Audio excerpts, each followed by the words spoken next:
आपको कहानी सुनाऊंगा। मुझे बहुत अच्छा लगा, वाइस चांसलर साहब ने कहा कि वो हमेशा कहानियां सुनाते हैं। Sir, I am in the same boat, I believe in stories because stories are the most powerful way of communicating. एक मछुआरा था जो रोज मछली पकड़ने जाता था। एक दिन जब उसने अपना जाल बाहर निकाला तो he was very surprise to see that instead of the regular fish there was very beautiful mermaid in it. अपने जाले में साधारण मछलियां न पाकर उसने पाया कि एक बहुत ही खूबसूरत मत्स्य कन्या उसमें थी, और वो इतनी खूबसूरत थी कि ये मछुआरा अपनी सुध बुध खो बैठा, और वो उसे पाने की लालसा में उसके पास गया कि मैं अब तुम्हें पाना चाहता हूं, इससे ज्यादा खूबसूरत चीज तो दुनिया में कुछ नहीं हो सकती। मत्स्य कन्या ने उससे कहा, the mermaid said, yes you can have me, I have only one condition, You have to give up your soul in return. तुम्हें अपनी आत्मा मुझे देनी होगी, तब मैं तुम्हारी हो सकती हूं। अब ये बड़ा सीधा आदमी था। मछुआरे काफी सीधे लोग होते हैं, उन्हें कुछ ज्यादा काम होता नहीं, वो अपने काम में दक्ष है, उससे ज्यादा वो फिलोसॉफी का सोचते नहीं। तो ही वॉज वेरी परप्लेक्स्ड कि ये मत्स्य कन्या मुझसे अपनी आत्मा मांग रही है, अब मैं क्या करूं। तो मत्स्य कन्या ने कहा, ये जवाब तो तुम्हें ढूंढना है कि तुम अपनी आत्मा मुझे कैसे दो। तो ये भागा, पूरी ताकत से शहर की तरफ भागा, और उसके दिमाग में 3 लोग आए। याद रखिए, समाज के 3 पिलर्स की अब मैं बात करूंगा।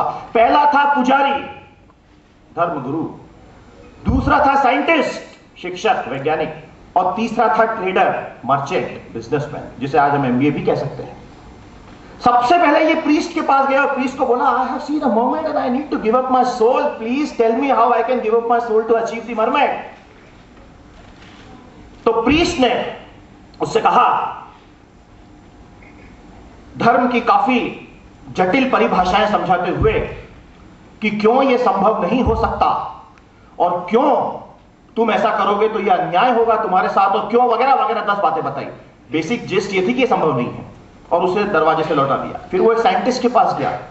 साइंटिस्ट उसको टेक्निकली समझाने लगा कि यह संभव क्यों नहीं है, क्योंकि आत्मा का एग्जिस्टेंस एम्पेरिकली, न्यूमेरिकली, मैकेनिकली साबित ही नहीं हो पाया है। फिर वो ट्रेडर के पास गया, और ट्रेडर ने उसको बोला, मैं ले तो लूं, पर बदले में उसकी वैल्यू क्या है, can we measure the value. तो ये तीनों दरवाजों से निराश हो गया, और ये बैठ के वापस अपने जाल की तरफ भागा। जब जाल की तरफ भागा तो वो मत्स्य कन्या जा चुकी थी। ही वॉज हार्ट ब्रोकन, और वो बैठ के जोर जोर से रोने लगा। तब वहां से एक बूढ़ा व्यक्ति गुजरा, the wise man, the philosopher, जो कि समाज का चौथा स्तंभ है। इस फिलोसोफर ने उसको वहां रोते हुए देखा और उससे पूछा कि दोस्त, तुम क्यों रो रहे हो। तो इसने अपनी कहानी बताई, तो वो बहुत जोर जोर से हंसने लगा। तो इसको और जोर से रोना आया, तो वो और जोर से हंसा, पर उसने कहा कि मैं तुम पे दया खाके तुमको बताता हूं कि तुम्हारे साथ हुआ क्या है। वो मछुआरे दरअसल आप और मैं हैं, और वो जो वाइज मैन है वो एक फिलोसोफर है, जो मैं बता रहा है कि हमारे साथ क्या हो रहा है। दरअसल उस वाइज मैन ने उससे कहा कि मेरे दोस्त, तुम एक बेसिक चीज भूल रहे हो, अहम ब्रह्मोस्मि, भगवान तुम्हारे भीतर है, और तुम उसे बाहर ढूंढते हुए सबके दरवाजे पे जाकर पूछ रहे हो कि भगवान का रास्ता बताओ कि मैं अपनी आत्मा किसी तरह उसे दे सकूं। तुम ये समझ नहीं पा रहे हो कि वो सब तुम्हारे ही नियंत्रण में है, it's absolutely under your control. The priest specialises in taking away your soul and giving you back a husk in return. वो तुमसे तुम्हारी आत्मा लेकर एक छाया रूपी दानव तुम्हें दे देता है, और तुम उसी के साथ पूरी जिंदगी जीते हो। और हर पुजारी यही करता है, उसके बिना वो पुजारी रह नहीं पाएगा, उसके पास जाएगा कौन। Scientist believes in reductionism. He reduces everything to mathematical equations, thereby absolutely destroying the beauty of the universe which is in it. और इसलिए आप उस चीज को समझ नहीं पा रहे। और मर्चेंट तो वो है जो कुछ लोग सारी दुनिया को अपनी दादागिरी से चला रहे हैं, और उनके लिए इन चीजों की कोई वैल्यू नहीं है। और तुम यही समझ नहीं पा रहे हो कि अहम ब्रह्मोस्मि वो तुम्हारे भीतर है, और तुम चाहते तो उसी वक्त उस चीज का दान कर सकते थे, लेकिन तुम ये भी नहीं समझ पाते हो कि तुम्हारी आत्मा भी तुम्हारे नियंत्रण में है। This is precisely the message to all of you sitting here. Your lives, your souls are absolutely under your control. It is not under my control or Dr. Rajkamal's control. It is under your control. But most of you don't even realize this because society has not brought you up like that. Because you have been told that these things are under somebody else's control, that the road to God will be through the priest. It is not necessary. It may be, but it is not necessary. ये एक बहुत important कहानी है, इसे आप हमेशा याद रखिएगा। ये कहानी मैंने पिकअप की एक बहुत ही शानदार किताब से, the 11 pictures of time, written by a very big scientist doctor Raju who lives in Bhopal. C K Raju, उनकी किताब मैंने 11 पिक्चर्स ऑफ टाइम खरीदी और वो ऐसी जबरदस्त किताब निकली जिसमें विज्ञान और फिलॉसफी सब कुछ लिखा था, और उसकी कहानी की शुरुआत और अंत इस ढंग से हुई थी उस किताब की, और वो पढ़ के मुझे लगा वाकई काफी बड़ी सच्ची बात है। तो मैंने सोचा अपने लेक्चर की शुरुआत में इसी से करूं। ड्रीम्स गैलो।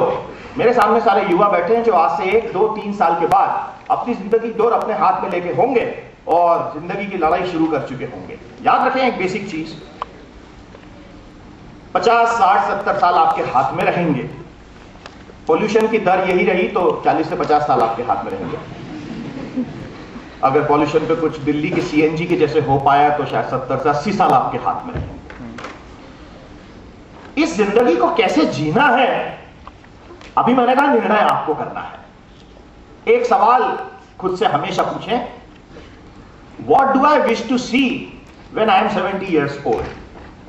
यहां बैठा हर लड़का और हर लड़की ये सवाल खुद से जरूर पूछे कि जब मैं 70 साल का हो जाऊंगा या हो जाऊंगी, and when I look back on my life, what do I want to see. You will find a lot of answers there कि आप क्या देखना चाहते हैं जब आप 70 साल के हो जाएंगे, कि जिंदगी आपने कैसे जी। तब उस जवाब में आपको अपने बहुत से सवालों के जवाब मिलेंगे कि आने वाले 40 साल कैसे बिताने हैं। Dreams are the seed of human progress.